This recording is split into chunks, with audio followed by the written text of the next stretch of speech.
যেন আজকে আর 25 সেপ্টেম্বর কিন্তু WBSCST 2025-এর ক্যান্ডিডেটসরা প্রোটেস্টের মাধ্যমে নিজেদের ডিমান্ডস রাখবে।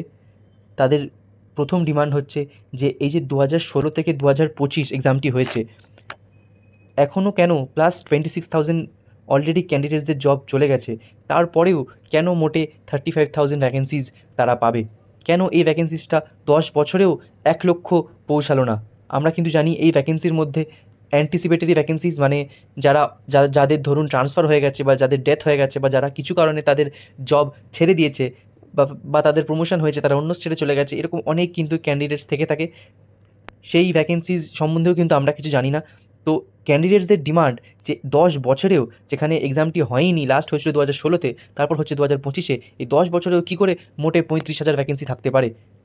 অন্তত তাদের দাবি যে অন্তত 1 লক্ষ ভ্যাকেন্সি তাদের দিতে হবে, কারণ 10 বছরে এটা কিন্তু স্বাভাবিকভাবেই 35,000 তো হতে পারে না, কারণ 26,000 তো অলরেডি যারা চাকরিতে ছিল তাদেরই জব চলে গেছে, তাই জন্য 26,000 ভ্যাকেন্সি কিন্তু ওদের জন্য। এই জন্য 10 বছরে, তার মানে কিন্তু আপনারা যদি হিসেব করে দেখেন, অলমোস্ট 9,000 বা এরম টাইপের কিছু কিন্তু ভ্যাকেন্সিজ আমরা দেখতে পাচ্ছি। এটা কিন্তু অসম্ভব, 10 বছরে 9,000 মোটে ভ্যাকেন্সিজ কিন্তু হওয়ার কথা না। এই জন্য এই ক্যান্ডিডেটসরা ডিমান্ড রেখেছে, তাদের প্রথম ডিমান্ড যে 1 লক্ষ ভ্যাকেন্সি হতেই হবে। তাদের সেকেন্ড ডিমান্ড হচ্ছে পরীক্ষা 60-এ যখন হয়েছে, তাহলে কাট অফও 60-এ হবে। কেন এই 70-এ কাট অফ, 80-তে কাট অফ, এত কিছু হবে? যখন আমরা এক্সাম দিয়েছি 60-তে, তখন কাট অফও বেরোবে 60-তে। এবার ধরুন 60-তে কেউ 50 পাচ্ছে, 52 পাচ্ছে, সেই বেসিসে কিন্তু কাট অফটা যাবে। কেউ যদি কোয়ালিফাই করে 52 পেয়ে, তা 60-র মধ্যেই কিন্তু সেটা হওয়ার কথা। কেউ যদি কোয়ালিফাই করতে না পারে 45 বা তার নিচে পেয়ে, সেটাও 60-র মধ্যেই কিন্তু হওয়ার কথা। শুধু কিন্তু প্রসেসটাকে আরও কমপ্লিকেট করা হয়েছে স্টুডেন্টদের, যাতে আরও অসুবিধা হয়। আর এগুলোর তো কোনো দরকার নেই। রিটেন এক্সাম যখন আমরা 60-তে দিচ্ছি, তাহলে কেন ইন্টারভিউতে আমরা 60-তেই কোয়ালিফাই করবো না? 60-তেই কেন কাট অফ বেরোবে না ইন্টারভিউর জন্য? এই নিয়েই কিন্তু ফ্রেশার্সরা ডিমান্ড রেখেছে। তারা কিন্তু বলছে যে এটি ভায়োলেশন অফ আর্টিকেল 16, যে কীভাবে অভিজ্ঞতার নম্বর কিছু ক্যান্ডিডেটদের দেওয়া হচ্ছে, আর এই অভিজ্ঞতার নম্বর পেয়ে কিন্তু তারা 10 মার্কস অনেকটাই কিন্তু তারা এগিয়ে যাচ্ছে। ভাবুন, আপনারা একটি ম্যারাথনে দৌড়াচ্ছেন, আর কেউ অলরেডি ফিনিশ লাইনের পাশে দাঁড়িয়ে আছে, আর আপনি কিন্তু শুরু করছেন স্টার্টিং লাইনে, আর সে কিন্তু 1 পা বাড়ালেই সে ফিনিশ লাইন পার করে দেবে। এইটা তো ইকুয়াল অপরচুনিটি হতে পারে না, তাই না? তারা তো অলরেডি এতটা এগিয়ে।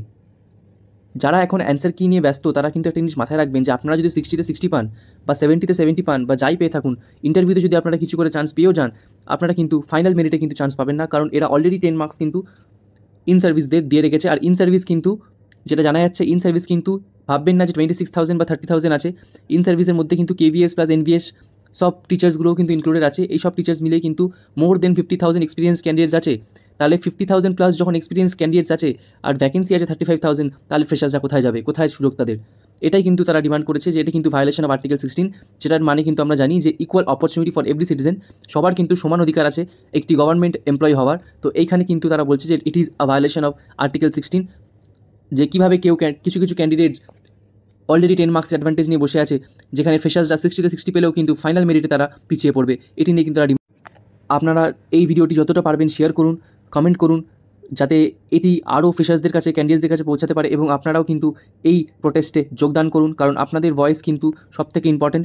আপনারা যদি সংখ্যায় অনেক হন, তাহলে কিন্তু অনেক কিছুই হতে পারে, চেঞ্জেস কিন্তু আসতে পারে, অনেক কিছুই হতে পারে। তাহলে এটা কিন্তু কখনোই ফ্রেশার্স ভার্সেস ফ্রেশার্স হবেই না, এটা কিন্তু এক্সপিরিয়েন্স ভার্সেস এক্সপিরিয়েন্সই কিন্তু হবে, যেখানে 50,000 যদি এক্সপিরিয়েন্স ক্যান্ডিডেটস থাকে আর 35,000 যদি ভ্যাকেন্সিস থাকে, তাহলে কিন্তু ফ্রেশার্সদের কোনো চান্সই থাকছে না। যেটা সঠিক, তার জন্য কিন্তু অবশ্যই আমাদের লড়তে হবে।